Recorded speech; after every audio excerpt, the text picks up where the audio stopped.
17 Agustus 1945. Bayangkan, di tengah kekosongan kekuasaan setelah Jepang kalah dalam Perang Dunia Kedua, sebuah bangsa yang sudah lama terlelap mulai menggeliat, siap untuk bangkit.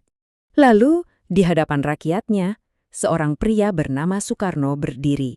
Tegak, dengan suara yang tegas dan menggema, ia membacakan sebuah naskah yang luar biasa singkat. Proklamasi Kemerdekaan Indonesia.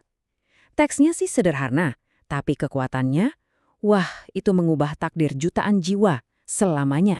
Nah, ini dia kisah tentang pemimpin itu, tentang bangsa yang ia bentuk dari api perjuangan. Ini cerita tentang kemenangan ya, tapi juga tentang kekacauan dan pengorbanan yang luar biasa besar. Yuk kita selami bareng-bareng perjalanan hidup Soekarno. Oke, jadi proklamasi sudah dibacakan. Tapi jangan kira perjuangan selesai di situ ya. Justru ini baru permulaannya. Kemerdekaan itu kan nggak dikasih cuma-cuma. Belanda mereka datang lagi. Dengan kekuatan militer penuh, niatnya satu, merebut kembali tanah jajahan mereka. Jadi bangsa yang baru lahir ini langsung dihadapkan pada ujian hidup dan mati. Coba bayangkan jadi Soekarno saat itu. Di tengah ancaman kehancuran total, dia dihadapkan pada pilihan yang, mustahil rasanya. Pilihan pertama, terus berperang, tapi risikonya hancur lebur. Atau, pilihan kedua, menempuh jalur diplomasi, yang artinya harus mau kompromi, harus rela memberikan konsesi. Dan akhirnya, ia memilih jalan kedua, menyetujui perjanjian Linggarjati pada tahun 1946. Tentu saja, keputusan ini bikin banyak pejuang marah besar. Mereka merasa, dikhianati. Tapi, kita harus lihat ini dari kacamata Soekarno. Ini bukan keputusan gegabah. Ini langkah yang sudah diperhitungkan dengan sangat cermat. Soekarno tuh sadar banget, Indonesia saat itu belum punya kekuatan untuk perang terbuka skala besar. Jadi, dia memilih untuk menyelamatkan masa depan. Dan dugaannya terbukti. Belanda melanggar perjanjian itu. Tahun 1948, mereka melancarkan agresi militer kedua. Soekarno ditangkap, terus diasingkan. Tapi disinilah ironinya. Justru penangkapan inilah yang jadi senjata diplomatik paling ampuh buat Indonesia. Dunia internasional langsung bereaksi keras. Tekanan global akhirnya mau nggak mau memaksa Belanda untuk mengakui kedaulatan Indonesia secara penuh di akhir tahun 1949. Kejadian ini membawa kita pada sebuah pertanyaan yang dalam banget ya. Coba kita pikirkan, di tengah situasi yang super genting, kapan sih kompromi itu bisa dibilang sebuah kebijaksanaan? Dan kapan itu jadi sebuah pengkhianatan terhadap prinsip? Menarik untuk direnungkan. Oke, kedaulatan sudah di tangan. Indonesia sekarang masuk ke babak baru. Nah, disinilah dimulai sebuah eksperimen besar dalam bernegara. Era yang kita kenal sebagai demokrasi liberal. Tapi, alih-alih stabil, yang terjadi malah kekacauan. Sistem parlementer ini ternyata melahirkan persaingan politik yang gak ada habisnya. Kabinet itu gonta-ganti terus, jatuh bangun. Coba deh bayangin, dalam 9 tahun ada 7 pemerintahan yang berbeda. Negara jadi kayak kapal tanpa nahkoda, oleng ke sana-sini. Melihat semua ini, Soekarno akhirnya sampai pada satu kesimpulan. Tegas, di tahun 1957 dia bilang, demokrasi barat ini nggak cocok buat Indonesia. Titik. Dan dari situlah dia menawarkan gagasannya sendiri, sebuah konsep baru yang disebutnya demokrasi terpimpin. Puncaknya itu terjadi tanggal 5 Juli 1959.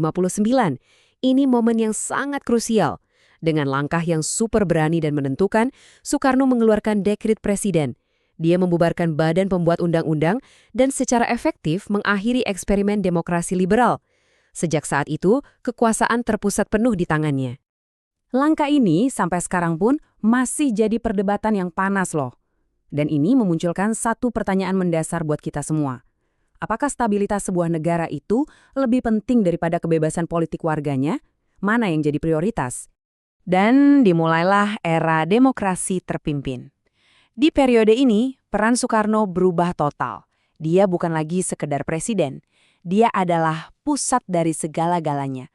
Pusat dari semua kekuasaan politik di Indonesia. Dia nggak buang waktu untuk memperkuat posisinya. Coba lihat, tahun 1960, waktu parlemen nolak anggarannya apa yang dia lakukan? Iya, dibubarin aja. Terus dia bentuk parlemen baru yang isinya orang-orang setia sama dia.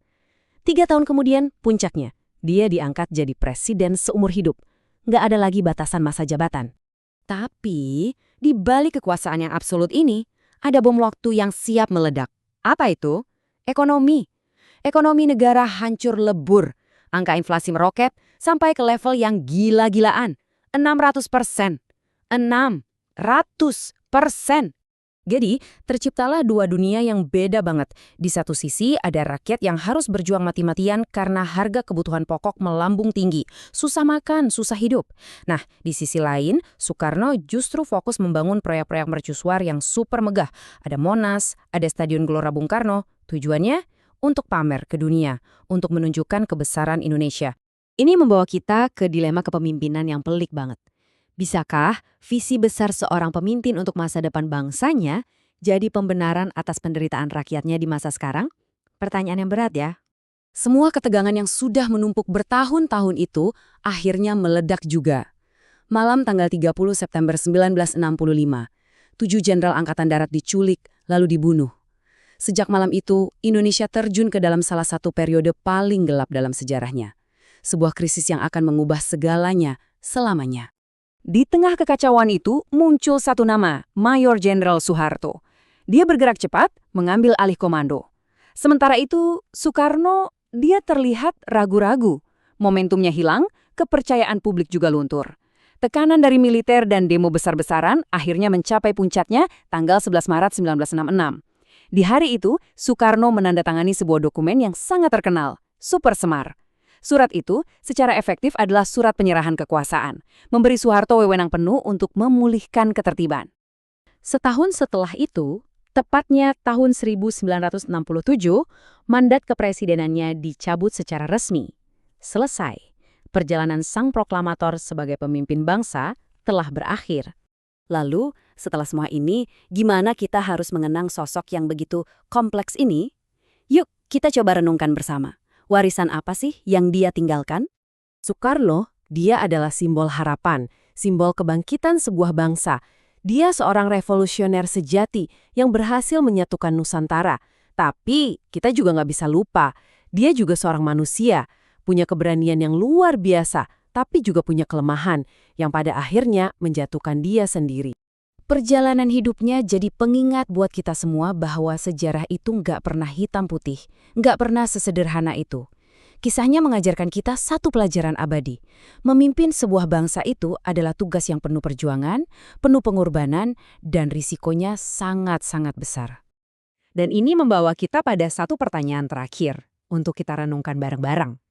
Dari semua lika-liku kebangkitan dan kejatuhannya, pelajaran apa dari perjalanan Soekarno yang menurut kalian paling relevan untuk kita pahami di zaman sekarang?